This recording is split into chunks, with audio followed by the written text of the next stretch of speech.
Booniyye anuusiif jedheetu kitaaba barreesseen agartu gaafa wallaa garreen qaraa taa'atu caaliyyee booheesiif marannaa maaliif ormi na hamatu osoos fudhuu baadhee jedhe gaabbetu.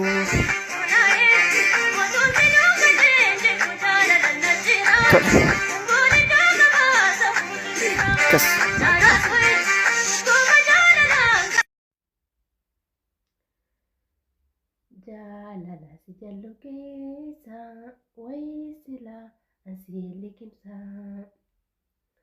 nan dabartu kuka keessa jaalatoo isa si keessa jedhee walisi Taajuu Shurrubbeedha. Akkasanii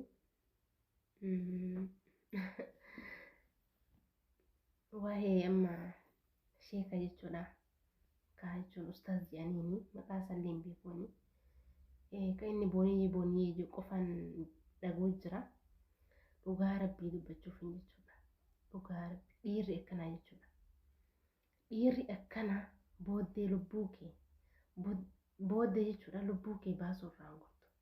Taajuu Shurrubbee fakkeenya godha. Taajuu Shurrubbee jechuudha intala san miidiyaa irratti faasuu ture. Maalii si poostii gochuu ture. Suuraa isii poostii gochuu ture.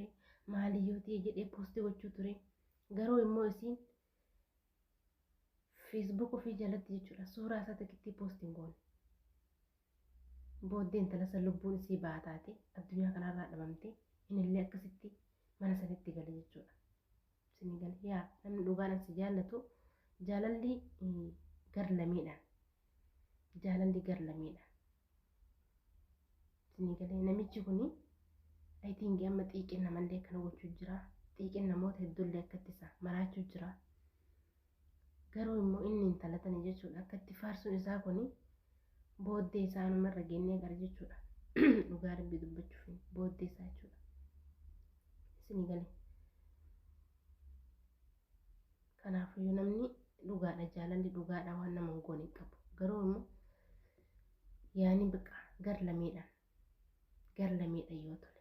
Isinleen isa faarsite innillee isii faarse isin gale jaalalli haala saniin bareeda haala saniin tola yookiin immoo jaalala sooshaal miidiyaa irratti jaalalaan jedhee akkatti waan hundu biqa I don't know wallaahi nama kolfisa an jaalala irratti illee kolfullee hin fedhu garuu immoo maana jaalalaa namni gatii jaalalaa beeku namni maana jaalalaa beeku namatti hin kolfu garuu immoo gochi inni godhu haalli inni itti adeemu jiru kun nama kolfisiisa nama ajaa'iballeedha. So kanaafuu irra gennee haga yoo lubbuun jiraanne irruma gennee agarra waan booddee namichi kun ta'u rabbi isaa milkeessuu kanuma wanti isaan jennu du'aa gochuudha fi akkasii.